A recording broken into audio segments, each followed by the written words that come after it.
Lucas 21, do 34 em diante, diz assim: acautelai-vos por vós mesmos, para que nunca vos suceda que o vosso coração fique sobrecarregado com as consequências da orgia, da embriaguez e das preocupações deste mundo, e para que aquele dia não venha sobre vós repentinamente como um laço, pois há de sobrevir a todos os que vivem sobre a face da terra. Vigiai, pois, a todo tempo, orando para que possais escapar de todas essas coisas que têm de suceder e estar em pé na presença do Filho do Homem. Vamos parar aqui rapidamente, deixa a Bíblia aberta.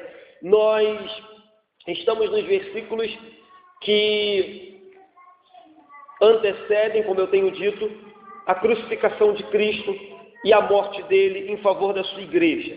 Nos versículos anteriores, Jesus havia fornecido muita informação para os seus discípulos, muita informação. No versículo 7, eles falam: Jesus, que sinais nós podemos esperar e que sinais nós podemos avaliar do fim do mundo e da sua volta?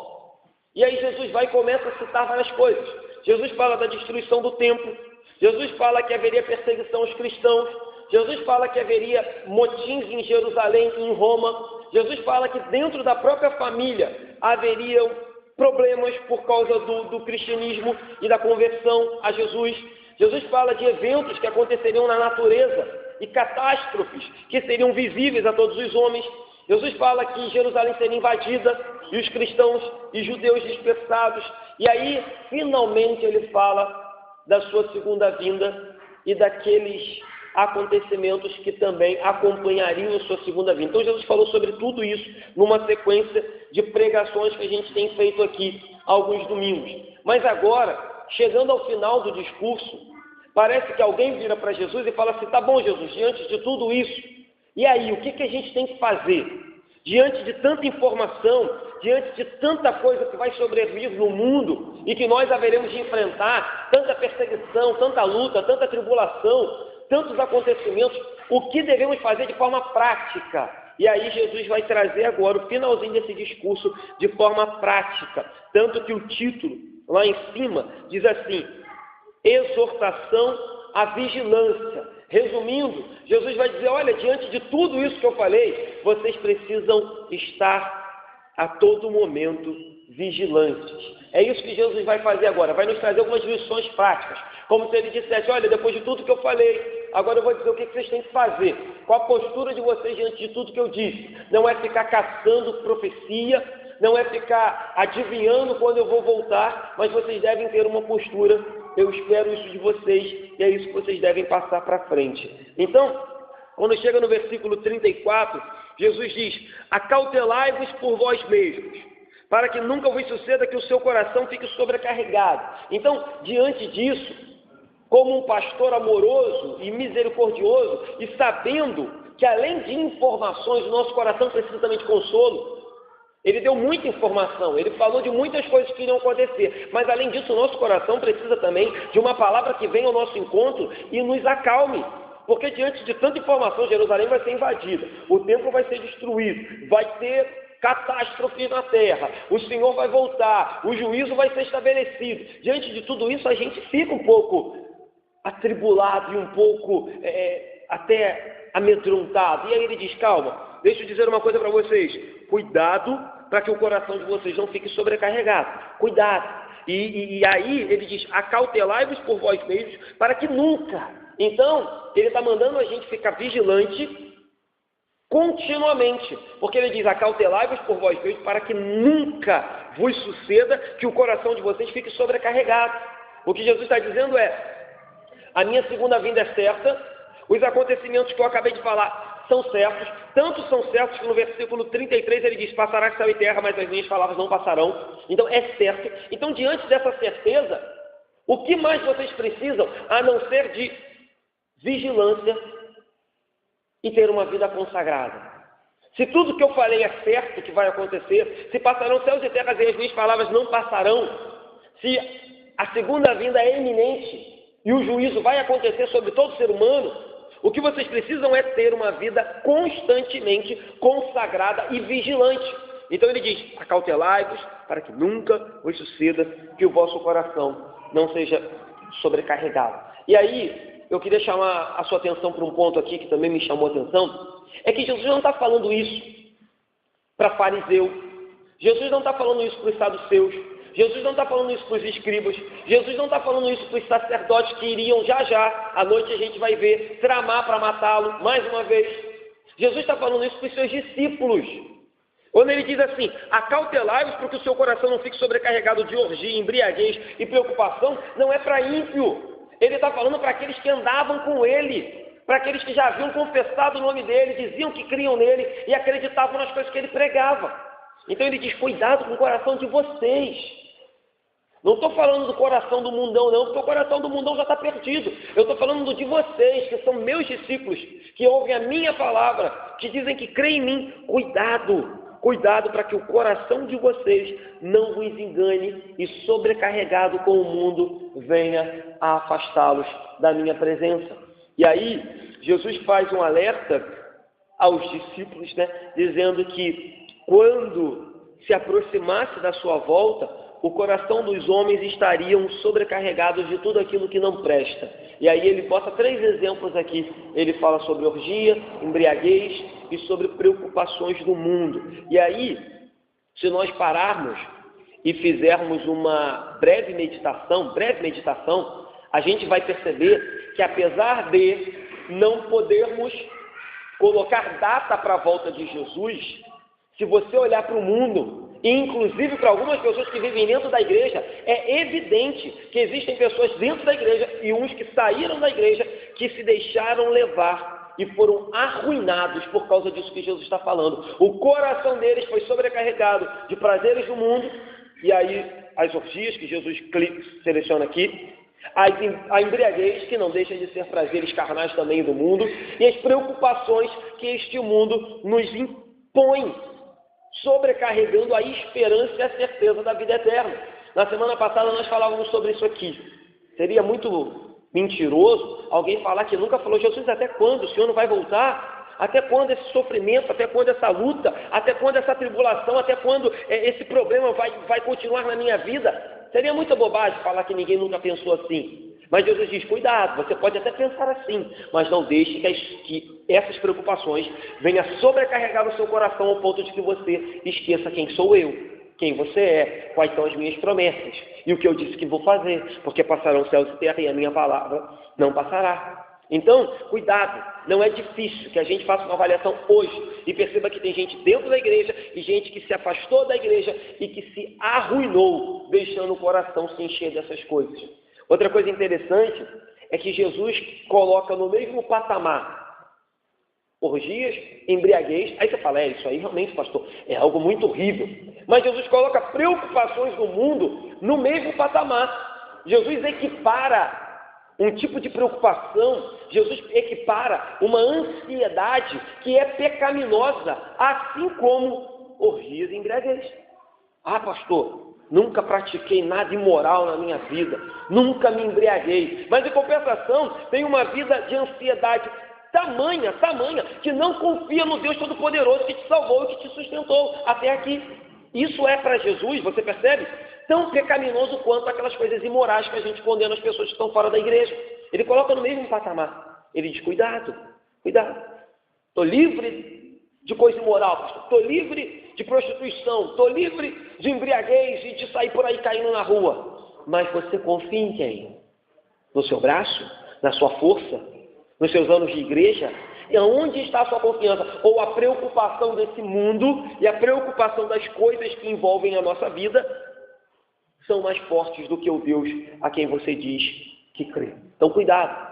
Uma preocupação excessiva, uma ansiedade excessiva é colocada por Jesus no mesmo nível de pecados que a gente tem como absurdos. Cuidado. Não estou dizendo aqui também que a gente não tem que se preocupar, porque eu me preocupo. Mas a nossa confiança não pode ser abalada em hipótese alguma, independente daquilo que esteja envolvendo a minha e a sua vida. Então Jesus diz, olha, acautelai-vos de vós mesmos. Quando ele diz no comecinho do versículo assim, Acautelai-vos por vós mesmos. Eu conversava com a Ilana essa semana, e algumas traduções até vão trazer essa tradução que eu vou dizer. O que Jesus está dizendo é: acautelai-vos de vós mesmos. Acautelai-vos no vosso coração. Vocês têm que ter cuidado com o vizinho? Talvez. Tem que ter cuidado com o seu chefe? Talvez. Tem que ter cuidado com aquela pessoa que tem, talvez, problema contra você. Tem que ter cuidado com Satanás? Também. Tem que ter cuidado com os pecados? Também. Mas Jesus está dizendo aqui agora cuidado com o seu coração, porque ele é enganoso, ele é tendencioso, ele é muito inclinado às paixões deste mundo e às coisas que o mundo lhe oferece. Então, acautelai-vos. De quem? Do diabo? Também. Da carne? Também. Do mundo? Também. Das tentações? Mas acautelai-vos de vós mesmos. Porque vocês, na maioria das vezes, são prejudiciais a vocês. Ou vocês são os seus próprios inimigos. Ou vocês cavam o buraco que vocês mesmos vão cair. Vocês plantam os próprios espinhos que vocês vão colher. É isso que Jesus está dizendo. Então, acautelai-vos de vós mesmos.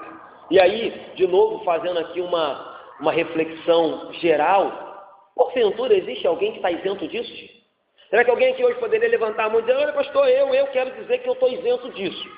Meu coração é perfeito, minha vida é perfeita, eu não preciso me acautelar de mim. Eu nunca me traí, pastor. Eu nunca disse uma coisa e fiz outra. Eu nunca disse que acreditava numa coisa e daqui a pouco estava fazendo o contrário àquilo.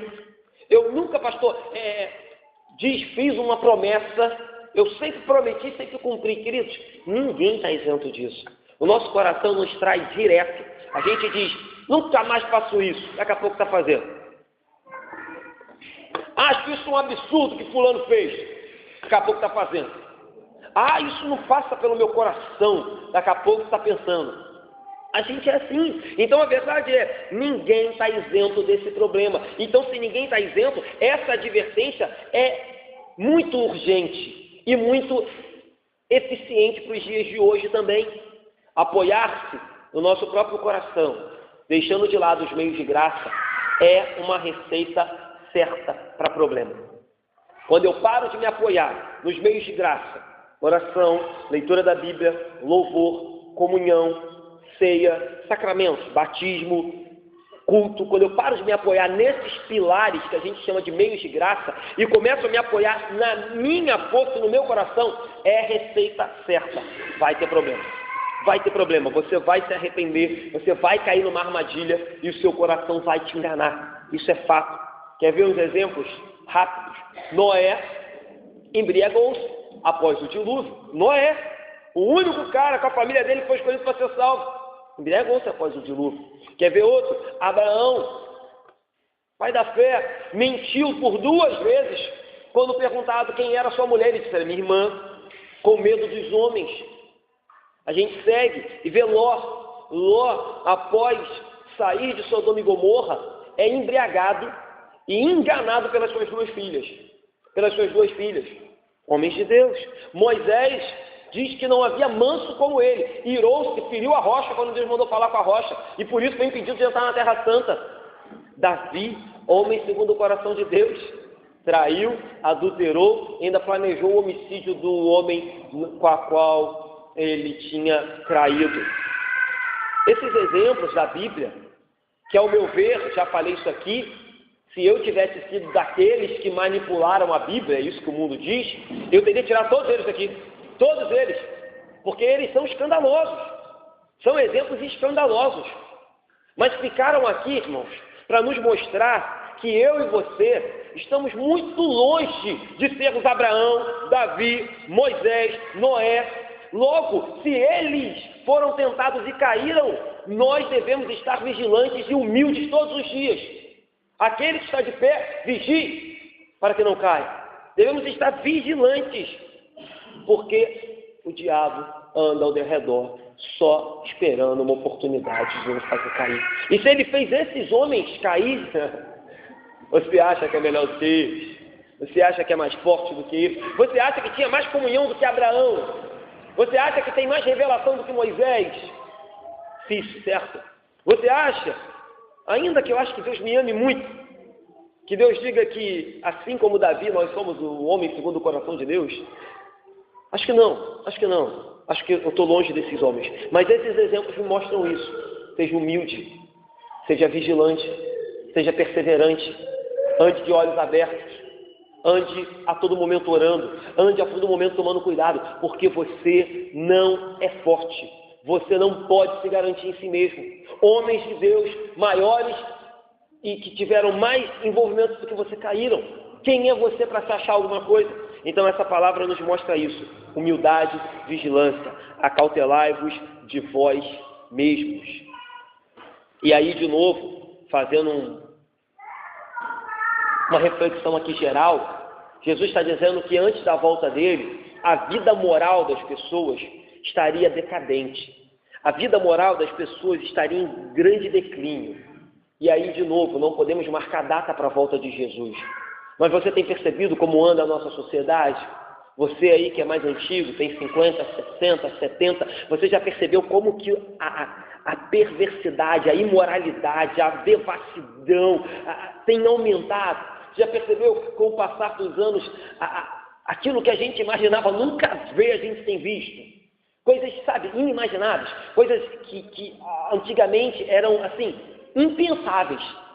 De falar, olha, quando chegar em 2018 as pessoas vão estar cometendo isso. Você vai falar, mentira, impossível das pessoas cometerem isso. Então, eu não sei e não posso afirmar quando Jesus vai voltar, mas ele deixa bem claro que o declínio moral, que a decadência moral, que a vida seria muito devassa.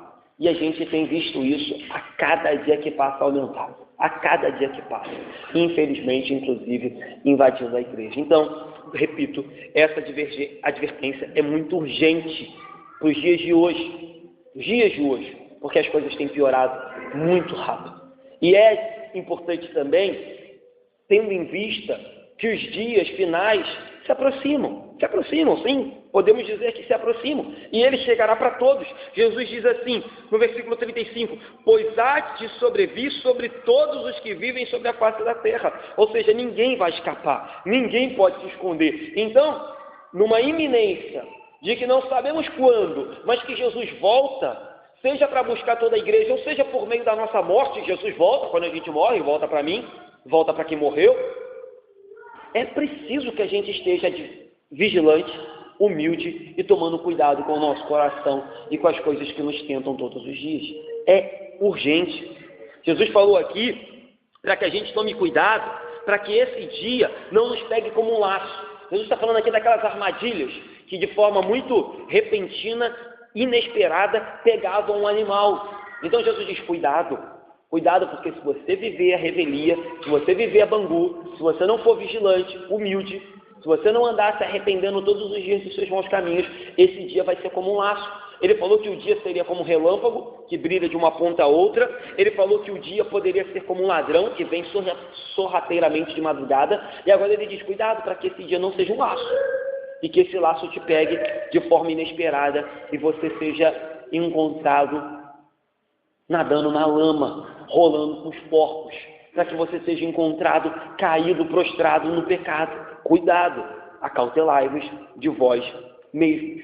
Então, a gente leu no finalzinho, 36, ele explica mais ou menos como que tem que fazer para escapar desse terror, desse dia que vai vir sobre os pecadores. Ele diz, vigiai a todo tempo, orando, para que possais escapar de todas essas coisas que tem que suceder e estar de pé na presença do Filho do Homem. Então, a única maneira de estar de pé na presença do Filho do Homem, quando ele vier, é tendo uma vida de vigilância, oração, arrependimento, fé e mudança de vida. Essa é a única possibilidade. A única maneira de estar de pé diante do Filho do Homem é se temos uma vida de vigilância, oração e arrependimento a todo momento. É isso que Jesus exige. Eu falava sobre isso sexta-feira aqui com os jovens e adolescentes. Alguns pastores, algumas igrejas tentam impor algumas coisas às pessoas, principalmente às jovens e adolescentes. E por mais que eu, como pastor, queira ver os jovens e adolescentes da minha igreja cada vez melhor e cada vez mais envolvidos e consagrados a Deus, não convém a mim impor, nem obrigar ninguém a fazer nada. Porque a gente tem que entender que quem opera no coração, não só dos jovens e adolescentes, mas de toda a igreja, é o Espírito Santo de Deus. E aí, o que Jesus está dizendo aqui é que a única coisa exigida para que se encontre com Ele é fé, arrependimento e uma mudança de vida. É claro que é ideal que a igreja participe dos cultos. É claro que é ideal que você seja fiel nos dízimos e ofertas. É claro que é ideal que você leia a Bíblia, que você ore. É ideal que você louve a Deus. É ideal que você tenha um bom relacionamento com os seus irmãos. É ideal que você tenha um bom relacionamento com vizinhos. É ideal que você seja o mais correto possível como cristão. É ideal. Isso a gente tem que buscar todos os dias. Mas o que é exigido para que eu e você entremos no céu é somente fé em Jesus Cristo e arrependimento dos nossos pecados, ponto. Já falei isso aqui, vou repetir, só para reforçar. Toda vez que uma religião diz assim, olha, para você ser salvo, tem que ter fé em Jesus, mas tem que acender uma vela. Tem que ter fé em Jesus, mas tem que adorar fulano. Tem que ter fé em Jesus, mas tem que, obedecer o pastor em tudo que ele falar. Tem que ter fé em Jesus, mas não pode faltar um domingo. Tem que ter fé em Jesus, mas tem que ler toda a Bíblia. Toda vez que uma religião, um pastor ou uma igreja fazem essa associação, o que eles estão dizendo é, só Jesus não salva. Tem que ter Jesus mais dinheiro, Jesus mais igreja, Jesus mais o culto, Jesus mais obedecer o pastor em tudo que ele falar. Tudo isso que eu estou falando é bom. Vir à igreja, obedecer o pastor, ler a Bíblia, mas entenda, a sua salvação não depende disso. Mas alguém que é salvo vai querer fazer isso que eu falei. Vai querer estar na igreja, vai querer ler a Bíblia, vai querer orar, vai sentir falta da presença de Deus, vai sentir falta da comunhão dos irmãos. Isso vai acontecer no coração. Mas isso não é condição para ser salvo. Senão a salvação é Jesus mais. E a salvação não é Jesus mais. A salvação é só Jesus Cristo. É o caminho, a verdade e a vida. Tudo que vem depois é consequência de alguém que tem o Espírito Santo no coração dele. E aí se você fala, pastor, os jovens não querem vir na igreja. Queridos, é claro, em última instância, é um problema meu, como pastor, mas na raiz do problema, vamos ser sinceros, é problema deles. E é um problema sério. Demonstra que tem algo errado no coração deles e que o Espírito Santo talvez não fale mais com eles. Porque se eles têm o Espírito Santo, se eles foram salvos, se eles creram só em Jesus, eles vão sentir vontade de estar na presença do Senhor da vida deles. Não compete a mim por brigar ninguém a fazer nada. Orar para que Deus faça a obra no coração deles e de todo mundo. Dei o exemplo dos jovens e adolescentes, que são aqueles que mais vivem nas maiores dificuldades na fase da vida. Então, queridos, a lição que a gente tira daqui é acautelai-vos de vós mesmos. Porque o dia vem. Não sabemos a hora nem quando, mas as evidências são claras de que o negócio está ficando feio, de que Jesus pode voltar. Vamos lá, 37. Versículo 37 diz assim: Jesus ensinava todos os dias no templo, mas à noite, saindo, ia pousar no monte chamado das Oliveiras. Lucas está encerrando agora o capítulo 21 e ele faz um registro histórico. Já falei aqui que Lucas era médico, discípulo de Paulo, e era historiador. Então, como historiador, Lucas faz questão de colocar um registro histórico, dizer, olha, de noite, Jesus dormia no Monte das Oliveiras. De dia, todos os dias, Jesus ensinava no templo. Então, perceba, mais um ponto. Jesus falou que aquele templo ia ser destruído. Jesus criticou por muitas vezes a distorção que os religiosos da época estavam fazendo com a lei do Antigo Testamento. Mas nem por isso, atente para isso, nem por isso Jesus deixou de ir no templo. Nem por isso. Então, o que eu quero dizer? Sempre haverá problemas na igreja de Cristo. Sempre vai haver problema no corpo de Cristo. Sempre. É claro que existem alguns problemas, ainda mais quando parte da liderança, você deve repensar a sua permanência naquela igreja. Mas problemas sempre vão existir.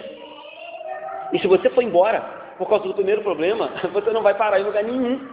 Até porque você também tem problema, e você também traz problema, e você também causa problema. Apesar que você não percebe, a gente sempre é rápido em olhar para o outro. Mas você percebe, Jesus criticou a religião da época, criticou os excessos dos líderes religiosos, chamou-os de sepulcros caiados, de raposas, os criticou, disse que o templo cairia, que não estava nem aí. Ele virou a mesa dos cambistas, mas o texto diz que todos os dias ele estava no templo ensinando. todos os dias. Todos os dias ele estava na casa de Deus ensinando. O cuidado com isso. Às vezes a gente se deixa levar por qualquer coisinha e acha que é motivo para deixar de participar da igreja. Repito, alguns erros, principalmente os cometidos pela liderança, e se a liderança não se arrepende, não muda o seu ponto de vista, talvez sejam motivos para sair de uma igreja. Se a liderança é herege, se o pastor é herege, se o pastor é desleal, se a liderança é gananciosa, talvez seja motivo para a gente repensar. Mas problemas, desavenças, desentendimentos, escândalos, pecados acontecerão até a volta de Jesus, certo? Convém a gente tomar cuidado, vigiar e orar. Então Jesus passava a maior parte do tempo dele ensinando. Estou lembrando também aqui aos irmãos, repetindo, reforçando, faltam 2 dias só para a morte de Jesus. E ele está no templo ensinando, né? Eu sei que a gente crê em Jesus, eu sei que a gente crê, mas talvez se alguém falasse assim, olha, falta 2 dias, eu não sabia, falta 2 dias para tu morrer. Não sei, atitudes são diferentes, né? Alguns sairiam por aí se despedindo de todo mundo, fazendo o máximo para abraçar as pessoas que ama, mas a grande maioria ficaria um pouco triste, ficaria um pouco desanimada, ficaria um pouco cabisbaixo. Jesus está ensinando no templo. Jesus está pregando todos os dias, sabendo que daqui 2 dias ele haveria de ser traído e crucificado. Então, queridos, aprenda com isso também. Não estou aqui querendo minimizar a sua dor e o problema que você tem vivido. Não estou aqui querendo dizer isso. Estou nem aí. O seu problema é besteira. Não, só quem sabe o nosso problema é quem está passando. E às vezes para você um problema muito grande é uma doença incurável, mas às vezes para outro um problema muito grande é algo muito pequeno para você. Então, não estou aqui fazendo isso, não estou aqui querendo mensurar se o seu problema é grande ou pequeno. O que eu estou querendo dizer é que o meu e o seu Senhor está há 2 dias de morrer e ele não deixou de ir na casa de Deus ensinar a palavra de Deus. E eu acho que a gente tem que fazer a mesma coisa. Independente dos problemas que estamos vivendo, nós não devemos deixar de ser quem somos e de acreditar no que acreditamos. Não devemos deixar de crer em Jesus e dizer que somos cristãos e viver uma vida coerente com o cristianismo, independente do que você está vivendo ou de que te espera ali na frente. Porque era isso que o meu e o seu Senhor fez. Pastor, mas eu estou quebrado. Permaneça quebrado. Uma hora Deus vai te fazer um vaso novo. Pastor, mas eu estou extremamente cansado e desanimado. Permaneça. Pastor, mas eu estou prostrado. Permaneça. Ore 2 vezes mais. Mas não deixe de ser quem você é e de crer no que você acredita. Porque o meu e o seu Senhor, prestes a morrer, não negociou aquilo que ele era. Não mudou por causa das circunstâncias, e a gente muda muito por causa das circunstâncias. Outra coisa interessante, estava lendo alguns livros sobre essa passagem, e os autores dizem que o verbo que Lucas usa aqui para pousar pode dar a entender que Jesus acampava, que Jesus mesmo tinha uma barraca e acampava no Monte das Oliveiras. Mas pode ser também que ele dormia no lar de seus amigos, numa casa emprestada por algum amigo ou num quartinho cedido por algum de seus amigos. É interessante pensar nisso também, porque a gente vai entrar já já na festa da Páscoa. E Jerusalém estava lotado, então qualquer pousada, qualquer pensão, qualquer hospedaria da época estava lotado por causa das caravanas que vinham só para a festa da Páscoa. Então Jesus simplesmente pousava no Monte das Oliveiras. Lucas não nos diz especificamente, mas muitos teólogos dizem que provavelmente Jesus, quando diz que o Filho do Homem não tinha onde reclinar a cabeça, ele fazia menções a umas situações como essa, em que diversas vezes ele teve que acampar mesmo, porque não tinha aonde ser abrigado. Você vê que diferença, né? Tem alguns doidos aí que pregam que Jesus tinha casa na praia. Já falei isso aqui na igreja, né? E aí a gente vê Jesus pousando no Monte das Oliveiras, e aí a palavra aqui no original é que ele se alojava no Monte das Oliveiras, dando a entender que inclusive o meu e o seu Senhor poderia estar dormindo numa barraca montada de forma muito simples, enquanto alguns dizem que ele tinha casa na praia, que ele tinha uma casa na beira da praia, é isso que dizem alguns hereges. Versículo 38, para terminar, diz assim: e todo o povo madrugava para ir ter com ele no templo, a fim de ouvi-lo. Nessa época, como eu disse, havia milhares de pessoas em Jerusalém. Além dos moradores de Jerusalém, que já eram muitos, pessoas vinham de todos os lugares, porque era a festa mais importante para o povo judeu. E aí o texto diz que eles madrugavam, porque todos queriam ouvir Jesus. E aí talvez esteja mais um motivo para que os homens que queriam matar Jesus, a gente vai ver isso de noite, tinham medo de apanhá-lo na frente das pessoas, porque muitos tinham uma reverência, um respeito por ele. Ainda que a grande maioria não o reconhecesse como filho de Deus, a segunda pessoa da Trindade, tinham ele como um mestre, um rabi, um homem santo, um homem que reinterpretava as Escrituras, um homem que tinha feito milagres. Então todo o povo madrugava. E aí, outro ponto, né, queridos? É claro que a gente aqui está bem distante de ser uma igreja perfeita, e eu estou infinitamente mais distante do que ser Jesus. Mas me chama a atenção ver que o povo madrugava para estar com Jesus. E repito, hoje a gente tem uma igreja com toda a acessibilidade, a gente tem uma igreja com toda a liberdade, a gente tem cultos durante toda a semana, a gente tem exposição da Bíblia aqui domingo, quinta e outros dias, e as pessoas, não, na sua grande maioria, não valorizam aquilo que tem. E a gente olha para a Bíblia, as pessoas acordando de madrugada. E eu não preciso olhar para a Bíblia. Se a gente for para o interior, a gente vai ver pessoas que caminham 30, 40, 50 minutos para chegar numa igreja. A gente vai ver pessoas que acordam de madrugada para estar numa igreja. A gente vai ver pessoas que passam nos países perseguidos, vão para a igreja de madrugada, porque é o momento que eles conseguem ir escondidos. A igreja da China, dizem que uma das grandes receitas que fez a igreja da China crescer de forma sobrenatural eram 3 orações na madrugada. E a gente não tem essa disposição. Não estou colocando aqui, tá? Deixa eu fazer isso. Não estou colocando aqui nenhum misticismo, nem nenhum poder na madrugada, porque tem pentecostal que acha isso, que de madrugada a fila é menor, que só vale se orar de madrugada. Não estou dizendo isso. Você tem esse costume, continue fazendo. Mas o que eu estou querendo falar é de prioridade. O que eu estou querendo dizer é de disponibilidade. O que eu estou querendo falar é de vontade de estar na presença de Jesus, ainda que para isso tenha que acordar de madrugada, sair na chuva, sair no sol, acordar mais cedo, ainda que para isso eu tenha que, às vezes, entregar o meu feriado, deixar de fazer uma coisa que eu queria fazer. É disso que eu estou falando. Não estou dizendo da madrugada como algo, pastor, então tem que acordar de madrugada. Não, não é isso que eu estou falando, até porque o culto aqui começa às 9, então você não precisa acordar de madrugada. Mas eu estou falando de desejo, vontade, disposição de estar na presença de Deus, que hoje a gente tem perdido, e não era assim naquela época. Acho que a gente tem que repensar isso. Então, a crucificação estava prestes a acontecer, e Jesus estava ensinando todos os dias no templo, e o povo corria para ouvi-lo. Mais uma vez, ele não pensava em si, mas só pensava naqueles que ele haveria de salvar por meio da cruz do Calvário. Lucas termina aqui, colocando Jesus como um pastor misericordioso, que sabe que ainda que daqui a 2 dias ele vai ser traído e morto, havia algo mais importante a ser feito: cuidar das ovelhas. Cuidar das ovelhas que precisavam da sua palavra. E aí, faço um comentário, claro, prioritariamente para mim, ainda que a gente sabe, hoje em dia as coisas evoluíram muito, Pastor não é mais escravo, pastor não é mais aquela pessoa que tem que ser sobrecarregada, não é super-homem, mas como pastor, claro que eu tenho o meu tempo de folga, de descanso, preciso disso, mas como pastor, eu também preciso entender isso, que a minha prioridade é cuidar das ovelhas.